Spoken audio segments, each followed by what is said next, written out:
She been doing comedy since she was 16. You can't tell me your favorite Tiffany Haddish joke. Why? Because she ain't done a tour yet. She ain't done a special. She has not proven the ability to tell jokes. I guess I got a little jealousy because I hate when I'm working so hard. Like, I'm doing all this hard work and then people are eating off of me and then things are falling through the cracks and I'm being treated not well. Tiffany Haddish' recent antics have been hard to ignore, and it seems that Katt Williams may have already forewarned us about her propensity for controversy. Williams, known for his no-holds-barred comedy, had previously voiced skepticism about the trajectory of her career. So what is going on with Haddish? Friend, do you have a sister? Do you have a cousin? Do you have a nephew? Do you have a niece? Is they so ghetto? When did that become marketable? Knock it. Katt Williams recently stirred the pot with some revealing insights about Tiffany Haddish, and the repercussions are making waves. During an appearance on V103's Frank and Wanda in the Morning Show, Williams didn't merely throw shade at Haddish, he practically overshadowed her in a storm of criticism while he took jabs at several fellow comedians, including Lil Ree Hoey, Jared Carmichael, Kevin Hart, and Hannibal Buress. It was Haddish who became the focal point of the controversy, fresh off winning an Emmy for his guest role on Atlanta. Williams took the opportunity to challenge Haddish's rapid ascent to stardom. In a scathing critique, he questioned her comedic prowess in insinuating that she doesn't craft her own material and has yet to establish herself as a genuine comedian. He flatly stated Haddish had been doing comedy since she was 16. You can't tell me your favorite Tiffany Haddish joke. Why?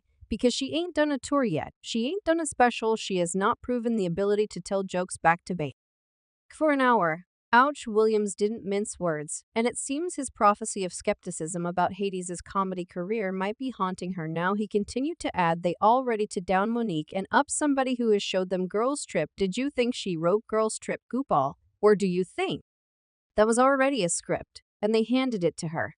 It's up to you, whatever you want to believe. The suggestion that Haddish might not be the creative genius behind her own success leaves shockwaves through you. The studio host Wanda Smith, apparently keen to defend Haddish, suggested that the reason people liked her was because she was real. Williams never wanted to back down from a debate through a rhetorical jab asking when real became marketable in the industry. To top it off, he dropped a bombshell by alleging that Haddish's popularity was due to her willingness to sleep with a white man, alluding to her not-so-secret infatuation with Brad Pitt. As the controversy raged on, Williams praised a host of other black female comedians such as Linnell Melanie Carco and Miss Laura, who he believed had been unjustly overlooked. He highlighted the double standards that seem to persist in the industry where a black woman's looks are held against her. In his words, what you look like is not supposed to be held against you. He also emphasized the industry's penchant for sidelining talent in favor of those who fit a certain mold. In any case,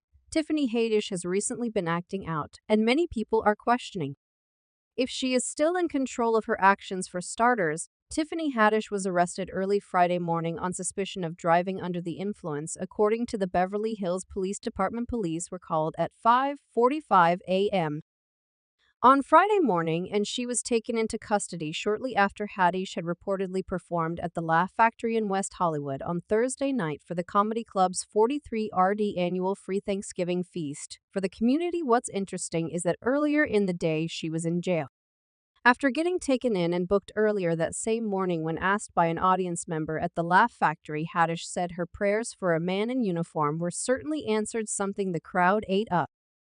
In other words, she rolled with it and made the whole thing into a well-delivered punchline.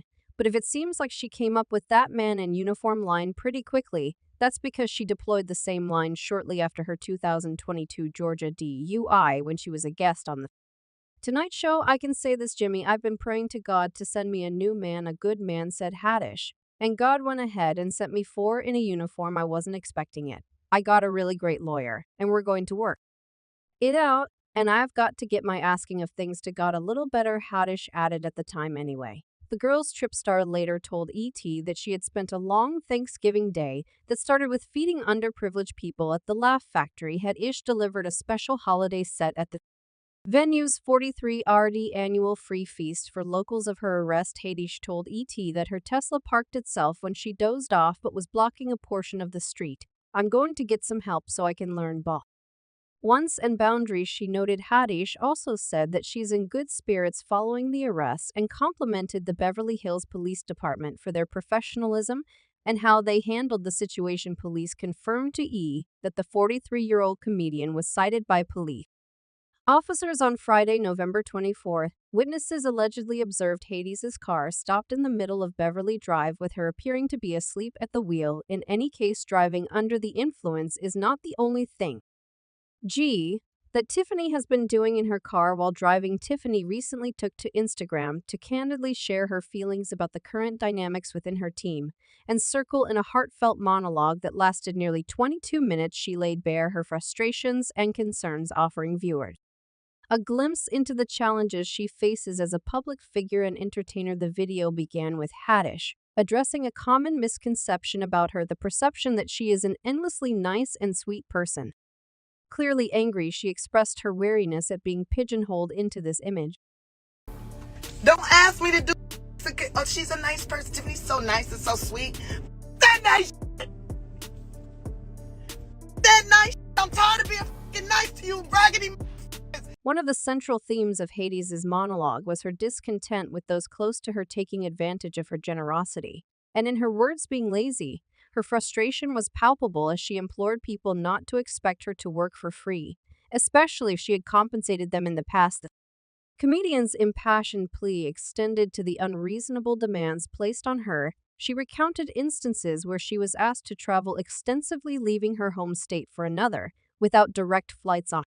Lie to be offered compensation that fell significantly short of her perceived value. "I'm sick of being nice," she declared, highlighting the toll such situations were taking on her patients. In a moment of sincerity, Haddish addressed any children who might be watching, apologizing for the explicit nature of her grievances while imparting a crucial lesson about self-worth. Know your value and don't let nobody, even if they're your friend, even if it's somebody you love, even if do not let them use you, she advised. Acknowledging the potential impact her words might have on a younger audience. As the monologue unfolded, Haddish delved deeper into her emotional landscape, revealing a layer of jealousy that often accompanies her hard work. She articulated her frustration at seeing others benefit from her effort, while feeling neglected or mistreated in return. I got a little jealousy because I hate when I'm working so hard, like I'm doing all this hard work, and then people are eating off of me, and then things are falling through the cracks and I'm being treated not well. The mention of lazy people in the industry enjoying luxuries like yachts, while she worked hard but still faced challenges, underscored the imbalances she perceived in her professional relationships. Now, these are not the only times that Tiffany's behavior has been less than appealing. In July last year, a video of Tiffany Haddish running into a fan at a baseball game surfaced the internet. Usually, fans are known to scream a celebrity's name to draw their attention, but in Tiffany Haddish's case, the role switched. The video shows Haddish obnoxiously screaming the fan's name over and over. Haddish continued to sarcastically scream the fan's name in excitement. Amid Haddish's yelling, the fan leans in on the comedian, disclaiming how much she loved her while attempting to give her a hug. The 42-year-old stopped screaming her name and disclaimed, "I don't touch on me like that." Fans reacted to the video on social media, feeling like it was uncalled for Haddish to treat a fan like the way she did. "Couldn't she just have made one statement and walked away? All this was just so extra," fan commented. A second fan added, "I mean, without people like Adrian, Tiffany Haddish would still be homeless." This reaction from her wasn't cool at all. In any case, word on the grapevine is that Hish has been really stressed for a while now, and this explains erratic behavior you see. In September last year, Haddish claimed that she lost everything after being accused of child SA in a no-dismissed lawsuit. In August, a 22-year-old woman using the pseudonym Jane Doe filed a lawsuit alleged that Haddish and fellow comedian Aries Spears